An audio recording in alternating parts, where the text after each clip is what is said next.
Hey, good morning, everyone, once again, and thank you for joining. My name is Davina Gownden, and I'm the Communications Coordinator here at RPRA, and I'll also be the moderator for today's session. Welcome to RPRA's webinar on the proposed 2023 fees for producers of blue box materials and hazardous and special products. In today's presentation, we will be answering your questions. So to ask a question, please click on the Q&A tab, type in your question or comment, and click send. You will see that there is an upvote or a like feature on questions. So if you see a question that's been submitted already and you would like to ask the same question or would like to see the answer, please feel free to like the question and it'll move it up higher in the queue. You will see that in today's presentation, we have a few dedicated slides where we will stop to answer your questions. We'll also be trying to organize and respond to your questions that coincide with the topics that we cover at that specific section. So if you notice that you've asked a question and it hasn't been answered, it may be because it makes sense to ask it at a later section in the presentation. So please stay tuned for that. If we can't get to your question today, or if it's very specific to your situation, please email us at consultations@rpra.ca. This webinar is being recorded and will be posted to our website along with all the presentation materials, including this slide deck. So if you miss anything or you want to revisit the information, it will be made available. So I'll hand it off to Noah Gitterman to start off our presentation today. Thank you. Thanks, Davina. Hi, everyone. My name is Noah. I'm the Chief of Strategic Initiatives here at RPRA. Among other things, I'm helping to lead our 2023 fee consultation process. So why don't we get started on the next slide? Thanks. We always start these webinars with a brief reintroduction of who the RPRA is. We are a regulator created by statute with a mandate that covers sort of two major activities or sets of activities, really. One is supporting the transition from legacy waste diversion programs under the WDTA and implementing new resource recovery programs under a new producer responsibility framework under the RRCEA. And second, we provide digital reporting services for certain ministry programs, the Excess Soil Program, and starting at the end of this year, the Hazardous Waste Program. So we are an administrative authority created by statute, but we are not part of government and we don't receive any government funding. So all of our operations are funded through fees that we charge to regulated parties. And we're obligated to do that on a cost recovery basis. During this webinar, we're talking about fees for the Hazardous and Special Products, the HSP program, and the Blue Box program. At the same time, we're consulting on fees for all of our programs. We've had webinars for the other programs, either we've had them or we will have them. The consultation for, at least for all of the resource recovery programs, started on September 26th and will end on November 10th. One thing that's new this year is we're consulting on fees before the end of the year. And so we're, at the same time that we're consulting on fees, we're releasing our business plan and budget for the next year. And that is now on our website. It wasn't published when our first communication went out about the fees consultation, but it is now on our website. And so you can read it. It has more detail about our budget and about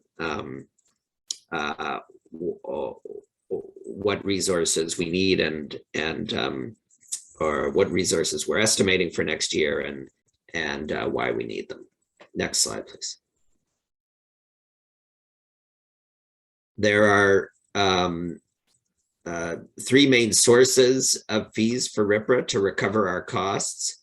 So most relevant for this session is that we recover annual fees from registrants required to report under the resource recovery regulations under the RRCEA. We also collect transaction fees from registrants in the Excess Soil and Hazardous Waste Registries to recover the cost for those programs. And we have monthly charges that go to the IFOs and ISOs in the legacy waste diversion programs that are being wound up. At the beginning of this year, we completed a review with an outside firm of our cost allocation methodology and our fee model. I think we probably talked about this when we were consulting on 2022 fees in the spring, but the executive summary from that review is available on our website if you haven't already read it, and linked to here. I think Davina mentioned this presentation will either get circulated or posted on our website after this is done. So you'll be able to access all of the links that you see on the screen. Next slide, please. Our process for consulting on 2023 fees is very similar to what we've done in the past, other than the timing of it. So we are consulting for 45 days as required under our legislation. And then we need to post the fees for 30 days before they can be enforced. Again, our consultation for HSP and Blue Box fees started on September 26th. It ends on November 10th. In addition to being able to ask questions during this session, you can send feedback or ask questions by emailing the consultations email address that's on your screen. Again, you'll get access to this deck, so you don't have to write it down if you don't want to. And there's more information about the consultation process on the consultation page on our website. Next slide, please. Our approach to fee setting, again, also similar to what we discussed when we were consulting on 2022 fees. We're always guided by our general fee setting policy, which is available on the website. And there's really four steps or four main inputs into our fee development process. So the first main input is that we always start with our budget. Our budget is part of our business plan, and our statute requires us to develop a business plan every fall and publish it on our website. And again, that is now available for you to read and review with details about what our spending plans are, why our budget is increasing in 2023, and additional detail. Second major input is our cost allocation methodology. So we operate on a shared services model for efficiency reasons. All of our programs share services across the organization. We typically don't have individual staff, for example, dedicated only to one program. And we employ a cost allocation methodology to allocate costs to individual programs. And that gives us essentially a budget or a cost recovery target for each program. Then we use a fee model to determine who pays within that program and how. And then finally, we use estimates of volume, including number of fee payers and amount of material supplied, or a combination of the two, as an input into the fee model to get a fee rate. Next slide, please. So now we'll talk a bit, starting with the next slide, about our overall budget and our cost allocations for HSP and Blue Box. Our budget is focused on 4 strategic priorities. They are laid out in our business plan, so you can read more about them there. All 4 of these priorities are relevant to the HSP and Blue Box programs. Number 1, we're committed to providing all of our registrants with accessible and easy to use registry services, making sure they've got the support they need, and also that the electronic service itself is well supported. Number 2, we're committed to delivering an effective compliance program in order to achieve resource recovery and waste reduction outcomes for the province. So the policy embedded in the producer responsibility framework we implement depends on both an effective and an efficient compliance program. We also want to make sure we're helping our registrants understand what they need to do to comply. We also provide, for all of our programs, we provide the province with reliable information about resource recovery and waste. So we are mandated to report publicly on data in our registry that is not commercially sensitive. And both our registrants, the participants in the programs, the regulated community, and the public and the ministry expect us to publish information for all of our programs, the resource recovery ones, and the 2 digital reporting services.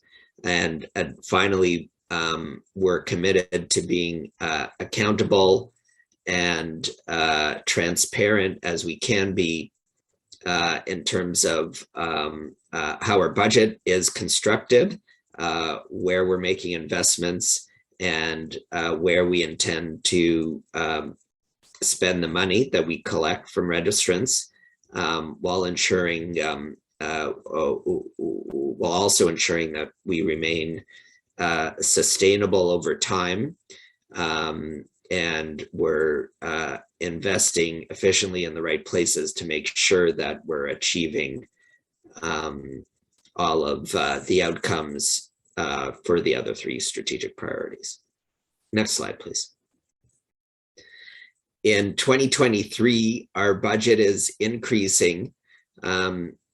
It's increasing in part because of economic drivers and inflationary pressures on our costs. It's also increasing in order to accommodate new investments that are focused on frontline staff and IT support. So we're hiring additional registry support and compliance officers to help with our all of our programs, and we're investing more in IT support services, and that's to make sure that we have the security and reliability for our registry portals that our registrants expect. These investments are being made both because the volume of interactions is increasing in 2023. It also continues to be higher than we had expected in previous years, even for established programs. The registry itself is more complicated, and we want to make sure that we're maintaining it in a way that it remains useful, usable, and low burden for our registrants. You can see more information about this and more detail about our budget in our 2023 business plan on the website. Next slide, please. So this is an overview. It's actually an overview of our cost recovery targets, divided into the three categories I spoke about earlier, of where our fees come from. So our resource recovery programs in green, our excess soil and hazardous waste digital reporting services in purple, and then our legacy WDTA programs is the smaller piece of the pie, and that is a declining share of our budget over time as those programs start to wind up. None of those programs are entirely terminated yet, but they are getting smaller over time. Next slide, please. This is the same cost recovery target information, but showing a year-over-year change. So the biggest increase is with our digital reporting service programs, what we're calling the EPA programs. And that is primarily because the hazardous waste program is becoming operational at the end of this year. And we are charging fees to hazardous waste for the first time in 2023. So that's why there's the big jump in that line. RRCEA programs are also going up, again, reflecting both the increase in investments that I talked about earlier, in some cases, full amortization of all of our portals. So all registry portals are built now, including for HSP and Blue Box, plus sort of inflationary pressures and other things. You can see the WDTA target going down year over year, and the total at the bottom. Next slide, please. Once we have our overall cost recovery target, we use our cost allocation methodology to develop targets for each individual program. There's 4 main inputs into this process as well. We always start with direct costs for the program. Direct costs include paying off the amortization for that program's registry portal, plus interest. So as we've explained probably in previous fee consultations, our registry, the capital cost of building our registry portals is amortized over 10 years. And so each year, a portion of that capital cost for that registry is paid back, plus interest. And in addition to that, there is a portion sort of directly allocated to each program to cover common registry components that are shared across all of the programs. Again, for efficiency reasons, we try to reuse as much as we can in the registry from program to program. There may also be direct costs related to certain professional fees or other IT or registry related expenses for a program, but the biggest direct cost is the amortization amount. Second, we assign indirect and shared costs to each of our programs. Again, because we operate on a shared service model, indirect costs, really kind of general administration costs, are shared equally across programs. Other shared services that are driven by volume, like frontline support services, IT services, and that kind of thing, are allocated using cost drivers to reflect the volume of activity in the program, including the number of registrants in the program. Third, each program contributes to RPRA's reserve. So this is not a surplus that keeps increasing every year. It's an operating reserve that we use to manage cash flow, so it fluctuates throughout the year.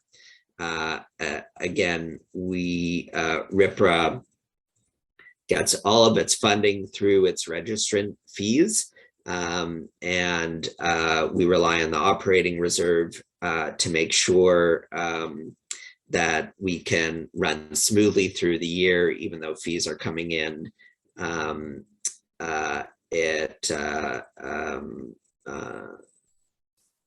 distinct moments through the year. And so each program contributes to this reserve, and that is based on the program's proportionate share of total expenses. And there is also a total cap on the level of our operating reserve at 50% of our budget. So it's to date, it's well below that cap. And then finally, there is a contribution that each program makes to recover RPRA startup costs that were spent when RPRA was first created and before we were able to start collecting fees from our registrants. Next slide, please. So this is the cost recovery target by program. So the result of that cost allocation methodology. And you can see HSP and Blue Box in the middle there. New again for 2023 is the Hazardous Waste Program, which is in the bottom line. So we're recovering hazardous waste costs for the first time in 2023. Next slide, please. So we have a couple of slides showing a more detailed breakdown of HSP, and then we'll see the Blue Box program costs. So for HSP, you see the direct costs amortization plus interest in the first two lines. So new in 2023, we are, the portal has now been built. It's being used right now for reporting. And the full cost of the amortization and interest will be part of the budget for the first time in 2023. And then you see the shared cost allocation and the reserve contribution at the budget to get the total cost recovery, sorry, at the bottom to get the total cost recovery target. Next slide, please. So here are the Blue Box costs. Similar amortization and interest, higher share of direct, indirect, and shared costs. It's really most of that is the indirect and shared because it's a bigger program, and then the reserve contribution at the bottom to get to the total cost recovery target for Blue Box. Next slide, please. So we have a pause here in the middle for questions before we get to the fee rates. Yes, so I'm not seeing any questions in the queue right now. So please, as a reminder, to submit your questions through the Q&A tab. You can still ask questions while we continue the presentation. There will be another opportunity to answer your questions. So I think for now, Noah, let's just continue on to the next slide. Thanks, Davina. Okay, let's keep going. So the next step after cost allocations is our fee model. We're proposing in 2023 to use the same model we used in 2022 for this year. That means producers are assessed variable fees tied to material supply, or if they're under a specific quantity threshold, they're assessed a flat fee. We are proposing to increase the flat fee for producers under that threshold from $75 to $85 this year. Again, that's to reflect part of RPRA's budget growth. Like in 2022, we proposed this model, so a flat fees under a specific threshold plus variable fees tied to material supply when you're above the threshold, because it's aligned with our fee setting policy, including principles related to equity and simplicity and predictability. You can read more about that in our consultation materials. Next slide, please. A bit more detail about the fee model. So again, like last year, we're charging fees only to producers. I think some of the de minimis thresholds, or sort of the threshold for paying a flat fee, have been adjusted just to align them better with how the regulations are set up. Tires program fees, like in the past, are the variable rate is based on is a per tire rate. For all the other programs, it's a per kilogram rate. Like in the past, we still keep surpluses and deficits with the program. So after the year is over, any difference between actual spend, again, these are all cost recovery targets for the upcoming year, and estimates of revenue for the upcoming year. So any difference between actual spend and actual revenues for the program stay with the program and get trued up or applied to future fee rates. For this year, because we're consulting on 2023 fees before 2022 is over, surpluses or deficits for 2022 will get applied to 2024 rates. So we'll be back here towards the end of 2023 doing the same thing, consulting on 2024, and at that point we'll be able to apply any surpluses or deficits from the 2022 calendar year. We're like in the past, we're treating ITTAV and batteries together for cost allocation. I guess relevant for this session, for the HSP program, we're still grouping categories A and B together because they have similar requirements. The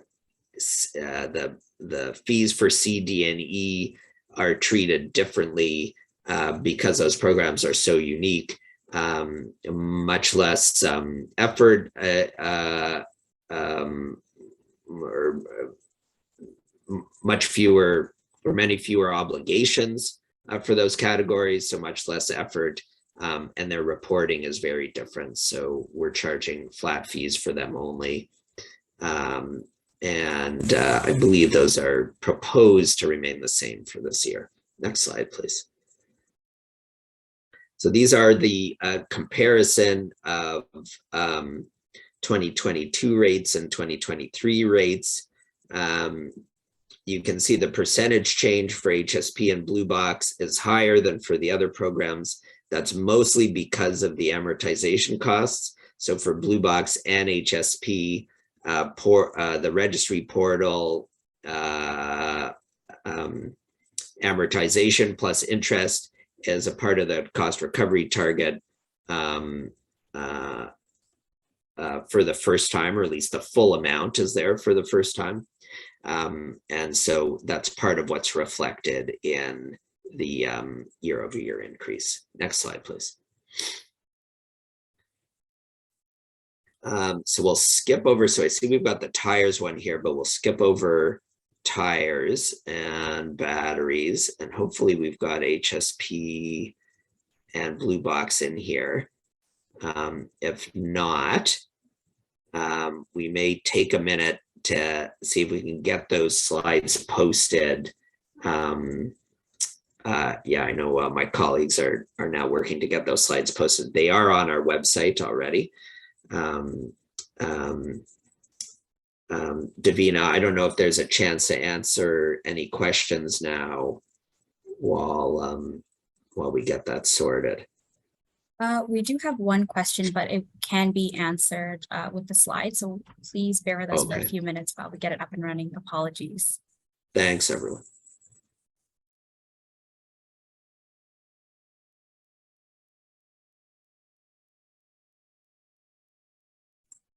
So maybe while the slides are getting posted, I'll just note again. So you'll see in both HSP and Blue Box, I don't think the thresholds for the flat fee have changed, but the flat fee itself, we're proposing to increase from $75 to $85.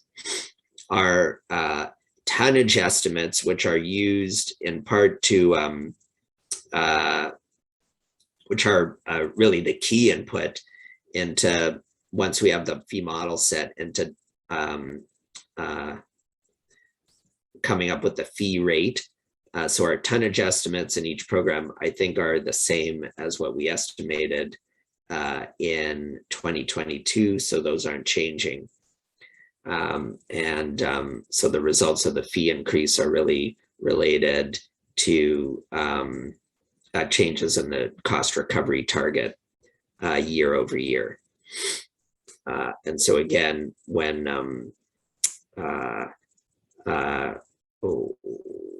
well, in a minute or two, we'll get to your questions, but you are welcome to provide feedback using the email address that we showed earlier. You can provide feedback up to November 10th, but we appreciate getting it as early as we can. Our board will be setting fees at the end of November and posting them at the beginning of December, and we will be posting them at the beginning of December. So the earlier we can get feedback from you, the better. All of the feedback we get from stakeholders actually gets summarized into a report for our board. And so that's an input into their fee decision. And then we also post that on our website once the consultation is over. And you can see examples of that if you look at all of our past consultation materials for 2022 and earlier years are up on our website. So if you want to see examples of our earlier consultation reports, you can by going to our website. So here on the screen are the HSP fees that we're proposing, consistent with everything we have just discussed. And you can see the per kilogram rate there for categories A and B. And you can also see on this slide, and again, you'll have access to this if you want to look at it in more detail with more time, but you can see some of the details about what our estimates are for tonnage in the program. Again, consistent with what we predicted for 2022. Next slide, please. And then the same thing for Blue Box, a bit less information on the screen, just because it's a simpler approach to fees, because all the categories of material are essentially treated the same under the reg. For HSP, of course, we have category C, D, and E, which get a separate flat fee. They're treated differently. For Blue Box, the structure is the same, like with the other programs. And we are predicting tonnage. Our tonnage prediction is similar to what we predicted for 2022. And you can see it on the screen there. So I think now we're ready for questions. Yes, thank you so much, everyone, for bearing with that minor technical difficulty. So our first question here, This participant is wondering what's the tonnage in kgs of the threshold for the $75 program fee, which is now $85 for Blue Box. So I'll just flip over to the previous slide. So that would be 50,000 kilograms, right, Noel? Yes. And so that's 50,000 or less, and that's the same threshold we had for 2022, I believe. Perfect, thank you. And we have another compliance-related question, but I'm sure you'd be able to give some insight. For the threshold, this is for Blue Box, would the producers use the quantity declared with Stewardship Ontario for 2021? No, so for the threshold, you'd use the quantity declared to RPRA. So it is a bit confusing right now because reporting is still happening with Stewardship Ontario, although it is, if that reporting hasn't wound down yet, it is or will be soon. And you need to report supply to RPRA if you are a producer under the new Blue Box regulation. So you can, if you have questions about your obligations under the Blue Box regulation to report supply, please email registry@rpra.ca and you will get an answer. But the thresholds here are specific to what is getting reported to RPRA, which may not be exactly the same as what you're reporting to or have reported in the past to Stewardship Ontario. Perfect, thank you so much. I'm not seeing any more questions in the queue right now, but we do have time if people have a few more questions. What I'll do right now is flip over to our poll just to get some feedback on how the session went and any way we can improve. So I'll leave it up for a minute and please feel free to continue to submit questions.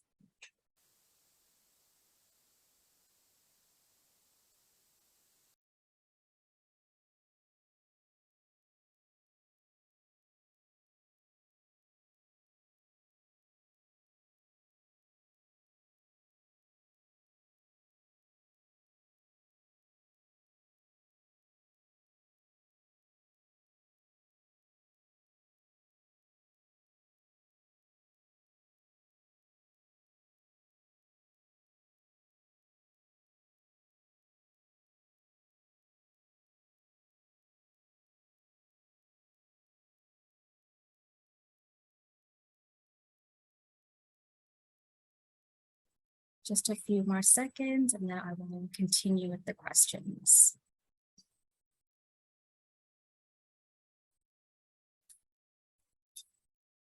Okay, thank you so much for filling out our poll. And we'll get back to our questions now. So Noah, there's a question on, is the fee on total kilograms declared on the net kilograms declared after the deduction of non-Blue Box materials? That is a good question. I think rather than answering it now and risk being wrong, so that's a good question. You could ask directly to registry@rpra.ca, as it may depend on the type of deduction you're talking about. If you're having trouble getting an answer that way, you can also submit it again to consultations@RPRA, and we will get an answer for you. There may just be a bit of follow-up questions we need to ask you to make sure we're understanding which deductions you're referring to. Yes, just as a reminder, we're focusing the session on fee-related questions. If you do have specific questions to your scenario or your account, please feel free to contact registry@rpra.ca. Okay, we have another question here about the per kilogram fee for Blue Box is significantly lower than the fees for other programs. Is it expected that Blue Box will be allocated a higher share of total RPRA costs as the transition progresses, thereby lowering the fees charged to HSP and other materials? If not, what is the reason for the difference? Thanks for that question. So the main reason why the blue box per kilogram fee is lower compared to the other programs is because the tonnage reported into blue box is much higher than it is for the other programs. And because our fee rates for the programs are a per kilogram rate, the amount of tonnage that's obligated under the program makes a difference to the final rate. The blue box cost recovery target, or the budget for that program, is substantially higher than for the other programs, to reflect the fact that it is a bigger program than the other resource recovery ones. In terms of what that might look like as transition progresses, it's a good question, and I don't think I can answer it directly now, but certainly as we get through transition with blue box, we will be thinking about how that impacts the cost allocation methodology, and we'll be reviewing again before we come to consult on 2024 fees. I should also probably note it's a similar approach to lighting. Lighting's our newest resource recovery program. Its first full year of operation, so it's operating this year. We're collecting fees from lighting in 2022, but the first full year will be 2023. And again, learnings about that, how that gets operationalized, will get wrapped up into our will get reviewed and then wrapped up into our 2024 fees. Thank you, Noah. There's a question about when the 2023 fee is due. The 2023 fee will be due after you report your supply to RPRA in 2023. So for both Blue Box and HSP, for all of the resource recovery programs, producers are obligated to report their supply to RPRA. For each program, sort of the supply year you're reporting on is different. Most of the programs, I believe, have deadlines in the spring for reporting supply. You will get information from RPRA about when you need to come into the registry to report. Once you report, that is when you will get the invoice to pay your fee.